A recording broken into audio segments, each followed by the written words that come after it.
Silakan Mas Rahul. Oke, sebelumnya teman-teman media terima kasih sudah hadir hari ini di Premier Film Kuncen Presscon ya.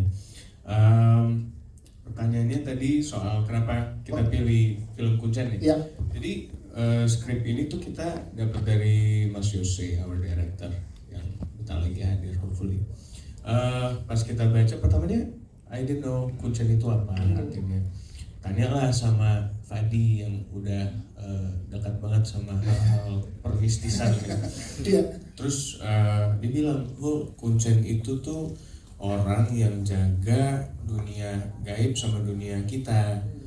Oh oke, ada ya orang kayak gitu. Terus dia mention, tahu nggak Mbak Marijan? Oh tahu, itu Kuncen. Oh keren juga ya kalau dibikin film. Nah ini skripnya udah jadi, coba lu baca gitu. Pas gue baca, seru nih karena ternyata it's a fun movie, maksudnya 5 teenager yang ke gunung, ada adventure-nya, drama percintaannya, drama friendship-nya. Jadi sambil kita kasih tahu refresh ke Gen Z, Kuncen itu apa, sambil ada drama-drama yang relate juga lah gitu. Ya sekarang nama persahabatannya juga kental banget di sini ya. Betul. Nah, dan boleh ceritakan sedikit dong gimana akhirnya bisa kepilih jajaran cast yang luar biasa ini, Mas Rahul, sedikit ke teman-teman media. Jadi each and everyone sebenarnya casting sih, jadi semuanya casting, and ya mereka pas casting ada something goodnya lah in them. Jadi ya each of them acquired their role from their hard work juga sih.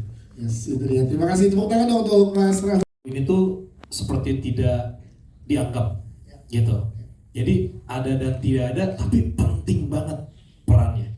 Ya alhamdulillah sekarang banyak kuncen-kuncen yang zaman now itu mulai dihargai, dihormati, dan diketahui lah sama highlight publik bahwa peran mereka ini penting banget. Gitu. Kayak misalnya contoh di production ini, kuncennya siapa? Mas Joseph. Di sini kuncen siapa? Pak Yan. Ya itu kuncen. Karena ketika aku ngeliat talent-talent ini, anak-anak Gen Z semua ini, dan ternyata masuk banget gitu ya tentang kuncen. Tadi Rahul udah sempat jelasin, karena Rahul juga awalnya nggak ngerti arti kuncen apa. Ketika dia dikasih contoh, oh iya benar gitu. Sampai akhirnya kita ngebedah sedikit, kayak ternyata kuncen-kuncen ini banyak loh. Bukan cuma kuncen gunung, kuncen laut gitu, kuncen di kuburan, kuncen sekolah pun aku macem-macem loh. Kuncen di SMP aku guru bahasa Sunda, bukan kepala sekolah. Kuncen di SMA aku satpam, bukan kepala sekolah, kayak gitu. Peran mereka tuh penting banget gitu untuk menjaga kestabilan. Nah akhirnya ketika membawa konsep kuncen ini tuh kayak, wah oke, kita membawa urban legend ini lagi untuk mengenalkan lagi bahwa penting loh peran kuncen ini gitu. Dan yang pastinya kan ada sopan santun yang harus dibahas juga gitu kan, karena kan anak-anak zaman sekarang kayaknya sopan santunnya berkurang ya kan. Contoh kayak salam, zaman saya nih salam sama guru pasti cium tangan gini, betul, zaman sekarang udah begini. Nah kayak gitu-gitu yang mungkin ini bagus banget nih untuk dibahas gitu mengenai kuncen. Jadi kalau misalnya dilihat dari ceritanya memang cukup kompleks ya. Jadi kita memang nggak menjual keseraman doang aja, tapi bagaimana persahabatan mereka yang ternyata nyampe saat ini. Selesai syuting kan sekitar 1 tahun yang lalu ya, 1 tahun ya lebih dikit lah ya. Sampai sekarang mereka masih bersahabat semuanya. Gitu, dan ya seru aja sih. Nah, kita pengen tahu juga isu sosial kan ini dekat dengan yang tadi Bang Fadi bilang, dekat dengan isu sosial itu kuncen yang ada di tempat-tempat yang sakral untuk di Indonesia. Betul. Keadaan sosial di sana tuh seperti apa sih yang digambarkan dari film ini, Bang Fadi? Oke, jadi intinya gini, kan dari film ini begitu penting ya ketika tidak ada sosok kuncen di desa tersebut, yang mana itu kan ada di kaki Gunung Merapi gitu kan. Parah kan kondisinya. Nah, kuncen di sini tuh berperan untuk menjaga antara dunia yang tidak terlihat dan juga dunia nyata. Nah, ketika kuncen tidak ada, akhirnya chaos si desa tersebut yang berada di gunung. Akhirnya semua bentuk-bentuk jin, iblis, setan semuanya berkeliaran dan akhirnya merasuki seluruh kampung, yang mana di situ dimanfaatkanlah sama dukun jahat. Gitu, karena dia memang punya rencana pengen dukun jahat ini tuh mengambil alih bahwa semoga bisa dapat pasien-pasien banyak ke dia gitu. Ya, jadi kan Salah satunya saya. Semoga ya. Ya, termasuk orang yang percaya hal-hal mistis di gunung itu bisa terjadi. Karena memang saya pernah mengalami itu waktu zaman dulu melakukan beberapa pendakian di Sulawesi Utara. Jadi itu beberapa kali terjadi, ada aja kejadian. Nah, pada saat Mas Jose datang dengan ide kuncen, tim kami dan tim Mas Jose pun kita berdiskusi, kita akan memilih gunung yang mana yang mempunyai kesan aura mistis tuh yang akan terasa nyata apabila kita tampilkan di layar lebar, ditonton oleh pemirsa. Nah, setelah melakukan berbagai riset dan ini, akhirnya kami memilih set ini dilakukan di Gunung Merapi.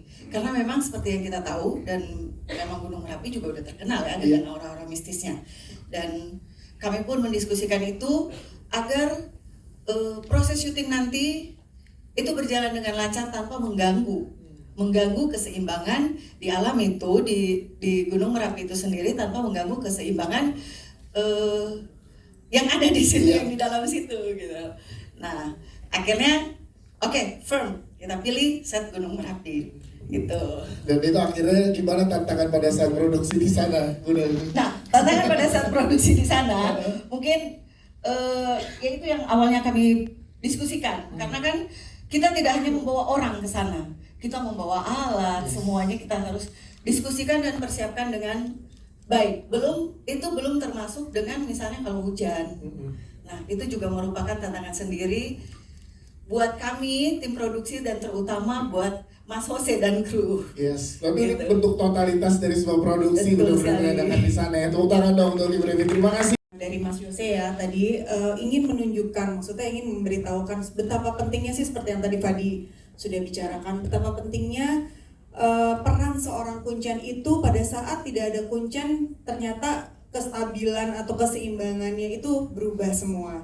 Di dalam film ini juga kita banyak menunjukkan tentang persahabatan sekelompok anak muda, para Gen Z yang akhirnya bersatu menghadapi ketakutan itu gitu ya, menghadapi semua serangan-serangan saat kuncennya tidak ada. Dan juga di sini yang paling penting adalah peran dari karakter Awindia ya gitu, seorang perempuan yang luar biasa menghadapi, nekat sih sebenarnya lebih tepatnya ya Zel ya gitu ya. Mungkin bukan berani aja gitu, tapi kenekatannya itu, ketakutannya itu berdasarkan dari empati yang dia punya. Temennya hilang nih, pacarnya hilang, sebenarnya bukan empati, mungkin bucin kali nggak sih? Bucin atau empati? Kayaknya itu juga deh. Bucin kali ya gitu. Tapi salah satunya adalah menggambarkan sosok karakter seorang perempuan dengan keberaniannya menghadapi, mengejar, bukan ambisi ya, sebenarnya lebih ke empati karena pacarnya hilang gitu kan. Terus menghadapi ketakutan-ketakutan itu tapi tetap dengan nekatnya. Mungkin gambaran anak muda zaman sekarang gitu nggak sih Zel? Itu kali ya. Jadi sama seperti apa yang kita ini juga di Hearst Production, salah satu hal yang diangkat dari film Kuncen ini adalah keberanian dari sosok karakter utama di film ini. Ibu Hira, terima kasih. Silakan. Assalamualaikum warahmatullahi wabarakatuh. Waalaikumsalam warahmatullahi wabarakatuh. Terima kasih sebelumnya saya ucapkan buat kehadiran para Pak Yan dulu, Pak Yan sebagai kuncen di terus nggak ada yang tua lagi ya? Wah, masih terus mendampingi. Pemimpin. Best pemimpin. Oke, pertama sih memang kalau secara konsep kan tadi juga udah dijelaskan gitu ya, bahwa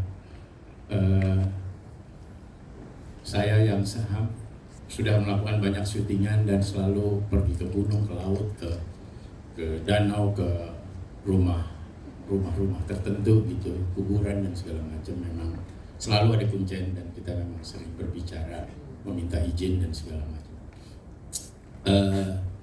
Di situ memang saya udah berkali-kali bilang, kadang-kadang kita juga suka nakal, dikasih tahu nggak boleh, sudah tabrak aja. Itu ya kejadian jadi macam-macam gara-gara itu. Jadi kita yang sudah mengalami langsung apa akibatnya ngelawan kuncen gitu, melawan aturan-aturannya kuncen dan terus menanggung akibatnya lah gitu. alhamdulillah tidak fatal. Cuman sekarang saya jadi membayangkan apa yang terjadi kalau kuncen itu tidak ada. Ada satu note lagi yang mungkin saya nggak tahu, kebetulan kan udah pada nonton, tapi bahwa ada beberapa tempat, gunung atau apa segala macam yang lama-lama kehilangan pamornya. Sedemikian tempat itu menjadi sepi dan kuncennya pun jadi semakin terpuruk. Nah, ada orang-orang yang ingin membuat tempat tersebut menjadi chaos gitu. Kemudian menjadi angker, menjadi apa sedemikian, kalau udah angker Indonesia jadi malah berdatangan, meminta ini, meminta itu dan segala macam, mulailah pesugihan, mulailah segala macam deh, yang mau dendam, mau apa dan kayak gitu. Jadi itulah bagian dari what if 1, what if 2-nya itu. Nah, tadi kalau menyangkut Gen Z, saya memilih dari awal, ini ceritanya bisa saja anak kuliahan, usia kerja, semua sama gitu. Secara cerita sama. Cuma saya satu hal yang saya mau note, emosinya akan berbeda sama sekali. Saya ngotot dari awal, ini harus anak SMA. Castingnya harus anak SMA. Karena apa? Naif, nggak ngertian, terus soto aja ya, gitu. Jadi main tabrak lari aja semua kayak gitu-gitu. Kemudian nekat gitu. Beda sama yang SMA, makin tua kita semakin hati-hati, semakin. Nah, kenekatan itu yang kita mau ceritakan gitu.